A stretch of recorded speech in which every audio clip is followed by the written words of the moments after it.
everyone, and welcome to the I Love Learning podcast, where we explore leadership, learning science, and workplace learning and personal transformation. If you don't know me, I'm Dr. Gina Anderson. I'm a learning scientist, and I'm the CEO of Luma Brighter Learning. And I passionately believe that learning in small actions can truly spark extraordinary change. And this season of my podcast is The Power of Small. It's where we explore tiny habits and how small mindset shifts can transform us, not only in our work, but in our relationships and truly in our lives. So, if you believe that growth and leadership development doesn't have to be overwhelming, and that real change often begins with one small step, then this podcast is for you. And every week that you've seen this year, I've talked with leaders, innovators, and inspirational individuals. And we talk about how small daily decisions really shape us. They shape our success, they shape our resilience, and they truly shape our personal growth. And so today on my show, I am so excited. Joining me today is Rachelle Sosa, and she is the author of the award-winning book, Unchained Silence. She was she can tell us, but she was in logistics for more than 25 years in freight and supply chain and operations. She also really works as a meditation instructor, a wellness facilitator, and she's passionate about helping other people heal. So, Raquel, thank you so much for joining us today. Why don't you do a short introduction and tell us all what you're passionate about?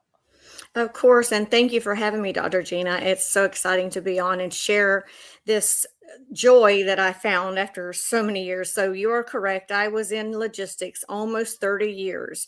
And Wow. one day I just found myself, and I tell this story all the time, sitting in the middle of a shower, just crying because I Oh, knew my journey was.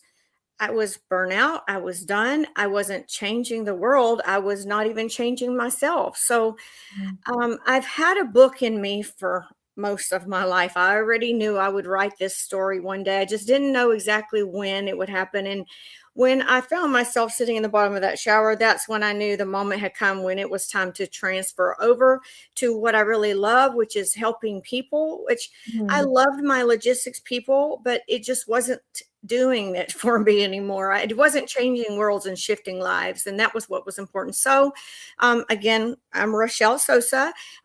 They call me the truth teller because I tend Oh, not have much of a filter.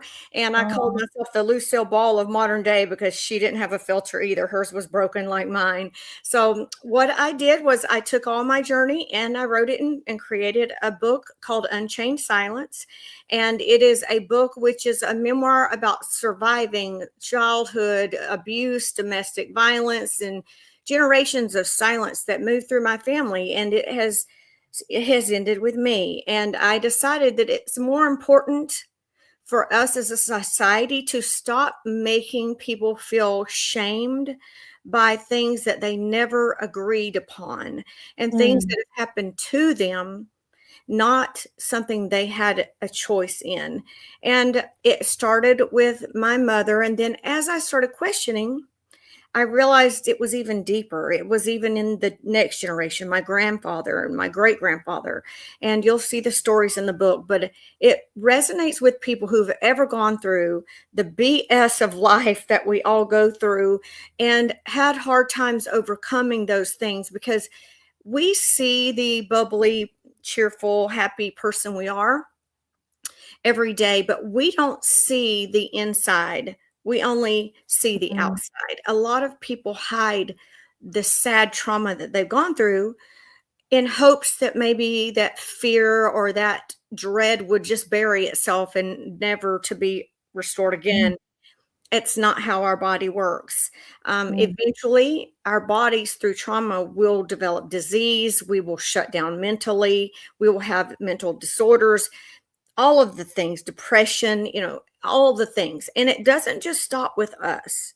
It mm. stops with how I'll give you a great story that will give you some insight. Because I never wanted to be the house cleaner of my family. My mother was 15, and I was basically her sister, her assistant, because I was a child, like trying to be an adult. And I cleaned and I cooked and I did a lot of adult things that Mm. children should not be responsible for at such a young age. And I took care of her children, which, by the way, she had four, and they were all by the time she was 29 years old. So I rebelled against it. And as I got older, I don't want anything to do with cooking. I will Mm. not cook. And my husband has to do all of the cooking. It's a mindset that just followed me into my adult Mm. patterns, and because of that, my family doesn't have those fun moments where mom's in the kitchen with them, teaching them how to cook or bake or anything, because Mm.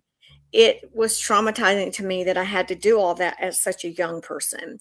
And again, all of those things, not just that, but like the child abuse, the sexual abuse, the domestic violence. When I first met my new husband, not the one that abused me, thankfully, I only lasted there 2 years, but that's a strength within itself. And it takes a lot to come out of Mm. that. And after that relationship, I took a lot of that pain into my new marriage, which has now Mm. lasted 30 years. But Wow. at first, I took a lot of issues and use them against the person that I was falling in love with. And it was dumbfounding to him. Why was I acting this way or that way? And it's all based on that trauma. So when I'm 56, like we talked about, but when I was in my early 40s, Mhm. I a friend of mine sent me over to meditation, Reiki, and I kind of started into the holistics. When I hit that mark, it really helped me heal. And Mm. dug in. I started meditating every day. I started learning Reiki. I'm a Reiki master now and started doing healing. And it also gave me purpose. So now my Mm. purpose with this book is to show others that I am a typical standard mom of three beautiful sons and four grandkids, and I love them all. I am healed. I'm 30 years into my second marriage after the first being beaten, you know, after the beatings. But the point is, like, you're out there, and there are other people also that look just like me and walk every day on ice, on eggshells. They don't Mm. know when to say things or how to say things because that other person on the other end may harm them in some way. I'm working towards a police department effort wherein I can go in and talk to police officers, because I think it's a disconnect sometimes that officers think that women who take up for their men, who take up for their domestic abuser on the scene of a crime, are doing it out of a certain spite or disrespect for the officer. But in reality, it's a lot of a reality check to say the reason for that is brainwashing. The Mm. woman sees it as the only protection she has. That man that beats her also provides a home for her, security in somewhat of a warped way, because our brains work that way. We tend to wrap our minds around the fact that we're safe, even though we're not safe. We're far. Mm. So when Mhm. police show up, what they think in their minds, or what I would say I thought, was if I tell them what's really happening here and then they leave, he's going to harm me more. Mm. So Mhm. you can't walk into a scene and understand it from the victim's point of view a lot of times, unless you have been a victim yourself and Absolutely. get out of it. So that Absolutely. is, yeah. I love that. Thank you for sharing. I know you've been through a lot, and I think sharing your story and can connect with one person that's struggling. And I know you're going to put a link, or I'll put a link to your book in the comments so Mhm. we can look at it, and if people would like to get a copy of the book. What do you think, like, moving forward in your journey, what do you think inspired you to keep moving forward, even though like some days or some moments like seem so tough? Like, think about writing your book. How long did it take you to write your book? People ask me all the time, Gina, how long did it take you to write your book? I mean, Mm. is that, they can kind of think about that, because that's a story you tell that isn't easy. Well, Gina, it wasn't easy, but it was something that I was determined to do. It took me 9 months. Mhm. I have started this book over 3 decades, probably 3 times, Mm. but this time I finally said, "Enough, Rachelle. Get get your mindset and fix fix this thing and put it together because there's so many people that need this." And I needed it. It Mm. really helped Mhm. me. Insightfully, it helped me see all of the characters from all points of view and perspective. For instance, my mother, like I said, I found out, ironically, during Mm. this book, writing this book, that Mhm. she was abused, sexually abused by her Mm. father. So Mm. that led me to be able to understand her more. And I think Mm. that's why it's breaking the chains of silence. Because if, let's say, my mom had helped me understand who she was and why she reacted the way she did or treated Mhm. me the way she did, it would Mhm. have made me feel like it was my fault. I would Mhm. have understood more. Hey, she's gone through her own trauma. Therefore, it's relatable to me. Now I understand her. And Mhm. but again, those generations, which were my mom was in the 50s, born in the 50s, they didn't have that train of thought. They weren't Mhm. taught to speak out. And I think now, as another example, Mhm. her sexual abuse didn't come to light till she was in her 60s. Mm. And Mhm. holding on to that much trauma, it will break you. And Mhm. this unbreakable chain she had kept her where she was for so long, and I don't want us all to be there. It was Mm. something that she didn't ask for that. She was 12 years old.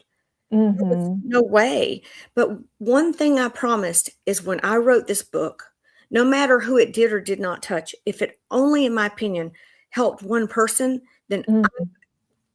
I've walked through hell for every one of us. Mhm. Because after I took that story and I went to my family and I talked to one of my cousins, she also revealed some things Mm. that you'll see in the book. And she said to me, "I've never told anyone this story but my dad, ever." And she, again, is in her 60s.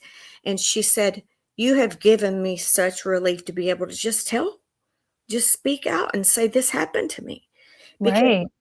we don't ask for those things, Right. you know? Yeah, I know. It's so, and I know a lot of people are struggling, and just to know that there's somebody that you can reach out to. And I put Raquel's LinkedIn and your book link in there that people can connect with you. Look, I started this podcast this season. Well, the original podcast is because I had people reaching out to me to tell me they felt stuck. They thought they'd lost their passion, maybe their passion even for learning. And I'm a learning scientist. I don't like that people lose their passion for learning. Mhm. But they didn't know what to do or what to do, how they would step forward. What small piece of advice would you offer them today if someone's listening and they don't know the next step? What would you suggest? Fear limits everything. Mm. I tell people, do not be afraid to fear or fail. The 2 F's Mm. are the 2 most important things in our life. If we don't fail, we don't proceed forward. So Mm. fail forward. Be willing to fail. Be willing to attempt a zillion times if you have to, but Mm. fail forward. Keep moving forward. Shifting forward is what matters. Not that you fail. Fear keeps people from living their dreams, from Mm. speaking out, from raising their children the right way for whatever reasons, going and asking for that raise that you well deserve, but you're fearful that they'll turn you down. Don't fear the word no, because I'll Mm. give you a great story. When I was really young, I was around 10 or 12. The March of Dimes, Hearts, so some benefit came into town, and they would, gave all of our children a book, and it showed us all these great gifts that you could get if you earned so many points, blah, blah, blah. So I was determined that I was going to win a prize, a toy. I wanted a toy is all I wanted. And I want to say I was younger than that, maybe 8. And Mm. so I had gotten a bicycle, and it was some garage sale leftover bicycle my mom and stepdad had, purchased and refurbished, and it was not the best, but my brother had gotten a brand new one for Christmas. And I asked him, can I ride that bike for this bike-a-thon? He said no. Of course, he was 3 years younger than me. Bless his heart. I don't blame him now. And so I rode my shabby little bicycle 6 miles, and Mm. I won in my age division and got this huge trophy and all these prizes because I never took the word no. I went door to door and told them, I just want you to donate 25 cents a mile. I just Mhm. need, and it didn't matter. I was 8, 10, 12, a young child. It didn't matter how many doors slammed on my face. I kept going. And if I could tell anyone anything in this world, it's just don't give up. Don't Mm. allow your failures to be your successes. Does that Mm. make sense, Dr. Gina? Absolutely. I mean, we definitely need to give ourselves you're such a star. You went out and you went for it. I love that because the struggle is real. The struggle is Mhm. real. So where can people connect with you? Should they go to your LinkedIn? What's the best way to learn more You and can connect with you? Mhm. absolutely click in and send me a DM on LinkedIn. It's LinkedIn, .com Yeah. /Rachelle Sosa. Or you're welcome to go to my website, unchainedsilence.com. Send me a message there. I have a phone number there. You're willing to, if you want to buy the book, that would be wonderful. I Um, love that. I love absolutely. that. Okay, we're gonna end today with picking out a sunshine message from All right. our sunshine jar because it's Friday Junior. So Woo-hoo! let's see what we get. All right, let's Okay. see. All right, I'm gonna open it up here. And guess what it says? It says, What? I am a source of warmth and comfort to those in need. I love Oh, it. I I love love it. that. That's a Oh, perfect I way love to end that. today. Thank you so much for coming and sharing your story. I Thank appreciate you. you. Thank you for your strength and for helping other people because every small moment matters. So thank you, Raquel. All Thank right. you. I appreciate you, Thank Dr. Gina. you. All right. Have a Aw. great day. Well, there you have it. This is Friday Junior. Go out, make a difference, change someone's life. You never know. Just open the door, say hello, spread some sunshine because guess what? Tomorrow's not guaranteed, but we have today. So thank you for joining us. And until next time, be sure to like, share, subscribe to my podcast. I appreciate you all. And until next time, be safe and be kind. All right. See you.